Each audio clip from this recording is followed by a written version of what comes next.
So it's not exactly the warship that should worry you. It's actually the ordinary-looking cargo fleet sitting right next to it that does the real damage, and almost nobody is watching that part of the story. Understand what actually happened last week. A shipyard on the Shanghai waterfront put a converted cargo vessel on public display. 60 containerized missile launch cells welded to the deck, radar systems out in the open, close-in weapon systems mounted forward. Most of the coverage on this focused on the ship itself, on the missiles, on the hardware.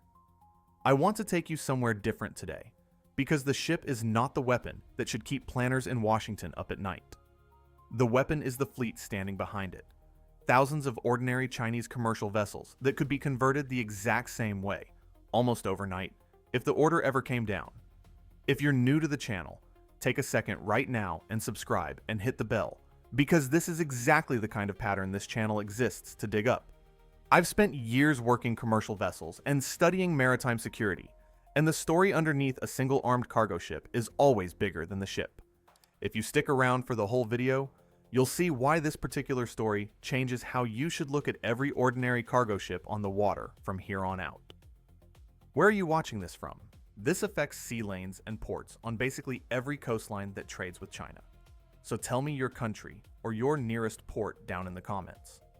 Let's orient ourselves here before we get into this, because you need the full picture of Chinese shipping to understand why one converted cargo ship is barely the beginning of the story. The vessel that started this conversation is called the Zhongchuan 79, 97 meters long, tracked since 2024, operating so far only inside Chinese coastal waters. She was photographed at the Hudong Zhonghua shipyard in Shanghai with her transponder live, meaning this was not a leak. It was a deliberate display. On her deck sit rows of standard 40-foot containers, each one holding 4 vertical launch tubes, adding up to roughly 60 launch cells, alongside phased array radar, close-in weapon systems, chaff launchers, and what look like inflatable surface decoys designed to broadcast false radar signatures once deployed. That ship alone is a real capability. But treating it as an isolated event misses the actual point. And the rest of this video is really about everything sitting behind that one photograph, rather than the photograph itself. Here is the number that should stop you. China is, as of 2024, responsible for slightly more than half of all commercial ships built anywhere in the world. Order books for 2025 show China holding more than 60% of new global ship orders. A slide released by the United States Office of Naval Intelligence, now widely cited in defense reporting, put China's total shipbuilding capacity at roughly 200 times that of the United States. Sit with that gap for a second. This is not a comparison of two similar-sized industries. It is a comparison between a nation that can produce ships at a scale no other country on Earth can currently match, and a nation that has watched its own commercial shipbuilding base shrink for decades. Let's stay on the hardware itself for a moment, before we widen the lens, because the details on the Zhongchuan 79 matter for understanding what the rest of the fleet could look like. A standard vertical launch cell on an Arleigh Burke class destroyer holds one large missile per tube, typically something built for long-range strikes or major air defense interceptors. What China is using here is a containerized version, 4 launch tubes packed into a single 40-foot box, 5 boxes across, 3 rows deep, which gets you to roughly 60 cells total. That is smaller and shorter ranged than what a dedicated cruiser carries. A Ticonderoga class ship holds somewhere around 122 cells for comparison, but you make up for the difference in punch with sheer number of hulls you can produce cheaply. And the crew requirement drops dramatically too. A destroyer needs a trained crew in the low hundreds. A converted merchant hull needs a fraction of that, because you are not asking it to maneuver in combat. You are asking it to sit, launch, and either survive or not. That math only works in China's favor because of the shipbuilding base sitting behind it. One more detail on the ship itself before we move past it. Observers online noticed a set of large canisters on deck and guessed they were life rafts. I don't think that's right. They're too large for standard life rafts given the size of the crew a ship like this would carry, and my read is that these are surface decoys, inflatable units meant to deploy and broadcast a false radar signature so they register as additional vessels on somebody's screen. If that's accurate, the ship is not just armed, it is built to multiply the confusion around it, which fits perfectly with the larger point about the fleet as a whole. Every layer of this design, from the decoys on one ship to the sheer number of ordinary-looking hulls across the whole merchant marine, is built around the same idea. Make the observer's job as difficult as possible before they ever get to pull a trigger. Now, here's the part almost nobody talks about, and it's the actual secret fleet this video is named after. China has spent roughly 2 decades quietly building direct integration between its commercial merchant marine and its military, in a way the United States has never managed to replicate. You have to go back to the British Navy in the 19th and early 20th centuries to find a comparable level of fusion between commercial shipping and national military planning. Britain needed cruisers to patrol its sea lanes during the First World War, and did not have enough of them, so it took the merchant vessels, mounted guns, swapped crews, and sent them out as what were called armed merchant cruisers. Those ships never hid their identity. They were registered as such, publicly known, functioning as a stopgap force built from civilian hulls. A related but more aggressive idea existed too: the commerce raider, ships disguised to hunt lone merchant vessels rather than confront an escorted convoy, an approach traced back to Civil War-era ships like the Alabama and the Shenandoah, and used again by Germany with roughly a dozen raiders during the Second World War. Both concepts eventually faded once convoy escort systems became standard practice, because a lone raider or converted cruiser stopped finding easy, unescorted targets. China's version of this old idea goes considerably further than either historical model, because the integration is not a wartime improvisation. It is baked into peacetime commercial shipping design from the start. Take COSCO, the China Ocean Shipping Company, the largest shipping line in the world across containers, heavy lift cargo, bulk carriers, and tankers. COSCO is not simply a private commercial operator that happens to be based in China. Every vessel of any real size flying the Chinese flag carries a political officer on board, a detail that tells you the separation between commercial shipping and state interest was never intended to be a hard line in the Chinese system. If you want the full technical detail on how deep this relationship runs, the Naval War College's China Maritime Studies Institute publishes quarterly reviews and dedicated reports specifically tracking Chinese commercial shipping and its military ties. That is where a lot of the deeper research on this subject actually lives, and it is worth reading directly. Let's go further into the fleet itself, because the merchant marine is not just a passive resource China could theoretically tap into someday. Reporting from War on the Rocks has detailed how China has been building a class of civilian coastal ferries with direct military application already engineered into the design, including the capacity to carry tanks and heavy vehicles. Alongside those ferries, China has built specialized landing barges designed specifically to let commercial vessels tie up alongside them and bridge together, creating a rapid over-the-beach unloading capability. That combination lets commercial-style ships offload heavy equipment onto a beach quickly, at a scale and speed that only makes sense if the intended use case is an amphibious landing operation, most obviously one aimed at Taiwan. China has also adapted select heavy-lift ships, vessels normally used to transport other ships and large port cranes across oceans, into auxiliary helicopter platforms for vertical envelopment missions when the situation calls for it. Let's sit with the ferry detail a little longer, because it is easy to skim past, and it might be the most important piece of this entire pattern. A civilian ferry engineered from the start to carry tanks is not a ship that got repurposed after the fact. It is a ship designed with a dual purpose baked into its blueprints before a single plate of steel was welded. That means the naval planning behind it happened years in advance. Coordinated with commercial shipbuilders who had no reason on their own to design a passenger and vehicle ferry that way. The only entity capable of directing that kind of coordination across a commercial shipyard is the state itself, and that is the clearest evidence available that China's merchant marine and its military are not two separate systems that occasionally cooperate. They are one system wearing two different name tags depending on the day. Notice the pattern building here. A ferry becomes a landing craft. A heavy lift ship becomes a helicopter platform. A cargo ship becomes a missile battery. None of these are one-off experiments. They are the same underlying strategy applied across three completely different commercial ship types, which tells you this is not improvisation, it is doctrine.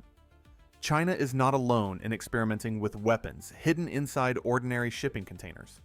And it is worth being clear about that, so this does not sound like some uniquely Chinese trick. The United States Army has fielded a counter-drone system that pops directly out of a standard shipping container. Reporting around a presidential visit to Fort Bragg noted unusual guided rocket launchers positioned nearby inside shipping containers during the event. Ukraine's long-range drone strikes deep into Russian territory earlier this year relied in part on drones launched from modified truck trailers, a related idea applied on land instead of at sea. The concept of disguising a weapon system inside ordinary civilian equipment is proven and repeatable, not some secret Chinese invention. What makes China's version different is scale. Nobody else has anywhere close to the commercial shipbuilding base or the merchant fleet size needed to turn a clever trick into a standing auxiliary force. None of this exists in any comparable form inside the United States military structure. And that gap is not a recent oversight. It goes back decades. The US did build something adjacent to it, the Military Sealift Command, which functions essentially as the government's own dedicated merchant marine. But true integration of the private commercial merchant fleet into military operations never took hold in the United States in any meaningful way, largely because the more military capability you build into a commercial hull, the less commercially viable that hull becomes to operate day to day. China gets around that trade-off by subsidizing its commercial merchant marine heavily, which keeps ships like COSCO's massive fleet both commercially active and quietly available for state use whenever it is needed. There is one American parallel worth naming here, because it shows the underlying idea is not completely foreign to US strategy, even if it never grew into anything like China's system. The Afloat Prepositioning Force loaded entire cargo ships with equipment for a Marine brigade and stationed them forward in the Mediterranean, the Indian Ocean, and the Western Pacific, ready to link up with troops and aircraft on short notice. That program shows the United States understands the value of staging military capability on commercial-style hulls. What it never did was extend that thinking into an armed, first-strike-capable configuration, or into subsidizing an entire domestic shipping industry to keep that option available at scale. Let me stop here in the middle and ask you something, because I think this actually splits people the way it should. If a private American shipping company operated under the same kind of state subsidy and political oversight that Chinese commercial lines operate under, would American consumers even tolerate it, given how much that arrangement blurs the line between a private company and a state actor? Hold that thought. Let's push on that question for a moment before moving on, because it exposes a real structural weakness on the American side that rarely gets discussed. Western shipping companies exist to make money for shareholders first, and national strategic value is, at best, a secondary consideration that shows up occasionally in a government contract or a wartime charter agreement. That structure works fine in peacetime and creates efficient global trade. It creates a real problem the moment a country needs to convert a meaningful fraction of its merchant fleet quickly, because every one of those ships belongs to a private owner with their own commercial interests, insurance obligations, and international crew, none of which are eager to turn a profitable cargo run into a target. China does not have that friction built into its system, and that absence of friction is worth more strategically than any single weapon system welded to a deck. Now, let's connect this back to the ship that started the conversation, because the Zhongchuan 79 is not really the weapon. It is proof of concept for something China could scale dramatically if it decided to. If the country responsible for over half the world's new ship construction decided to convert even a small percentage of its merchant fleet the way it converted this one cargo ship, you are not talking about one armed vessel anymore. You are talking about dozens, potentially hundreds, of hulls capable of the exact same containerized missile configuration, built inside a shipbuilding infrastructure that already dwarfs everyone else's. And because these ships look like ordinary commercial traffic until the moment they are activated, they create an enormous detection problem for anyone trying to track them. Go check marine traffic yourself and look at how packed a major global sea lane already is on any given day.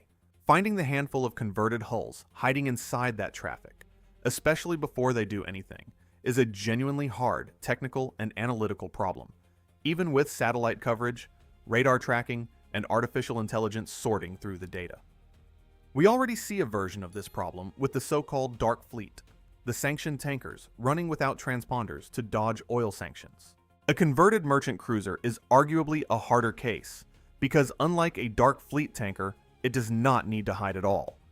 It can transmit its position normally, look completely ordinary, and still be carrying 60 missile launch cells nobody outside the crew knows about until the moment it matters. Let's break down what detection actually looks like in practice, because this is where the fleet problem becomes concrete rather than abstract. Analysts watching a strait or an approach to a base typically look for a handful of tells. A vessel loitering somewhere with no commercial reason to be there. A vessel that stops transmitting AIS at an odd moment, or unusual patterns of movement that don't match a normal trade route. Those tells work reasonably well against a single suspicious ship. They work far less well when the adversary can afford to field dozens of ordinary-looking hulls simultaneously, some armed and some not, because now every routine anomaly has to be checked against a much longer list of possibilities. That is not a hypothetical problem. It is exactly the kind of clutter China's shipbuilding scale allows it to generate at will. Push that detection problem one step further, and you get to the real vulnerability facing anyone trying to defend against this. Modern maritime surveillance leans heavily on layering multiple data sources together. AIS transponder feeds, satellite imagery, radar cross-referencing, and increasingly artificial intelligence models trained to flag anomalies across all of that data at once. Each of those tools gets meaningfully weaker as the number of plausible targets grows. A model trained to flag one unusual ship among a few hundred in a strait performs very differently than the same model trying to flag one unusual ship among tens of thousands crossing a major global shipping lane in a given week. China's shipbuilding dominance does not just give it more potential hulls to convert. It gives it a genuinely larger haystack to hide those hulls inside, and that haystack effect is arguably more valuable operationally than any single ship's weapons loadout. I want to be fair to the other side of this for a second, because there is a real counter-argument worth taking seriously. Skeptics point out that China is not hiding this ship, that the transponder was live and the weapons were visible in daylight at a public pier, and that a genuinely covert program would never be photographed this way. That is a fair point, and it is exactly why I do not think the point of this display was secrecy about the ship itself. I think the point was to make the underlying fleet capacity impossible to ignore. You do not need to hide one cargo ship if the message you actually want to send is that you have the shipbuilding base to produce 100 more of them whenever you choose to. Some viewers will also push back on how much weight I am putting on the political officer detail, and that is fair to question too. A single political officer on board a commercial vessel does not, by itself, turn a cargo ship into a warship. What it does tell you is that Chinese commercial shipping companies operate with a layer of state oversight that Western shipping lines simply do not have, which matters less for any single voyage, and matters a great deal when you are trying to estimate how quickly an entire fleet could be redirected toward a military purpose if the state decided to issue that order. Oversight at that level is exactly the mechanism that would let a conversion program like this one scale quickly across many ships at once, rather than requiring a slow, ship-by-ship negotiation with independent private owners the way it would in most other countries. That brings me to cost, because the numbers here are not subtle. The United States has announced 2 major new shipbuilding programs of its own recently. One, a new large warship class described as a modern strike cruiser, expected to cost billions of dollars per hull with a build timeline, stretching years before the first ship is even operational. The other is a planned frigate replacement based on an offshore patrol vessel design, expected to take roughly 2 years just to outfit with additional container-based capability under discussion. Compare that to the Zhongchuan 79, where the hull already existed, and the entire conversion, according to reporting on similar containerized weapon systems, is achievable for a few $1,000,000 once you already have a shipyard capable of producing hulls like this at volume, which China clearly does. That gap in cost and timeline is not incidental. It is the entire reason a nation with China's shipbuilding capacity would choose this path over building more traditional warships from scratch.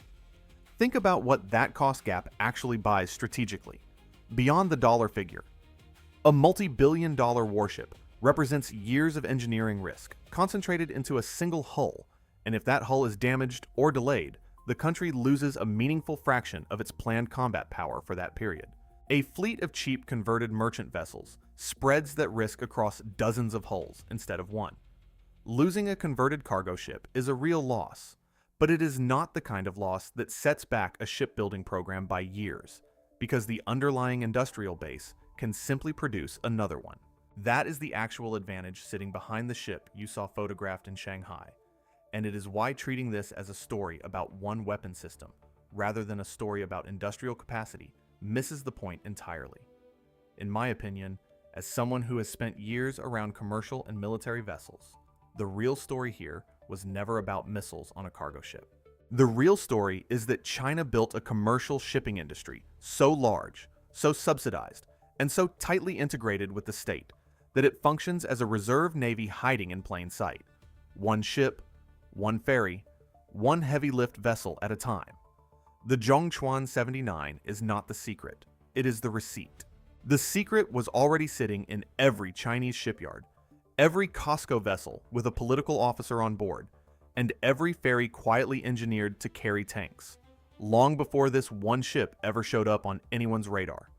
And in my opinion, that structural advantage matters more over the next decade than any single hull China chooses to arm, because a hull can be sunk once.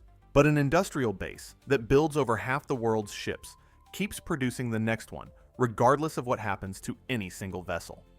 So here's the question I want you to actually argue about in the comments. Should the United States respond by trying to build the same kind of deep commercial military fleet integration China has, even knowing that would mean subsidizing and politically overseeing American shipping companies in a way most people would probably reject? Or is it smarter to accept that this is one advantage China simply has, and focus American strategy somewhere else entirely? Tell me which side you're on, and tell me why. I'll leave you with one last thought before I go. Every time a story like this breaks, the coverage tends to focus on the single dramatic image: one ship, one weapon, one moment on a pier in Shanghai. That's understandable. It's the part you can photograph. But the pattern underneath it took 2 decades to build, involves thousands of vessels, and will not show up in a single photograph ever again, because it doesn't need to. The fleet is already out there, doing ordinary commercial work, and that is exactly the point. The next time you see a container ship passing through a strait or sitting at anchor off a major port, remember that the question is no longer just what that ship is carrying. It's who actually controls it, and how quickly that could change. That's it for this one. Until next time, take a moment, subscribe, hit the bell, drop a comment, and share this with somebody who still thinks the story here was just about one ship. If you want to support the channel directly, the Super Thanks button is right below, or you can find me on Patreon. Until the next episode.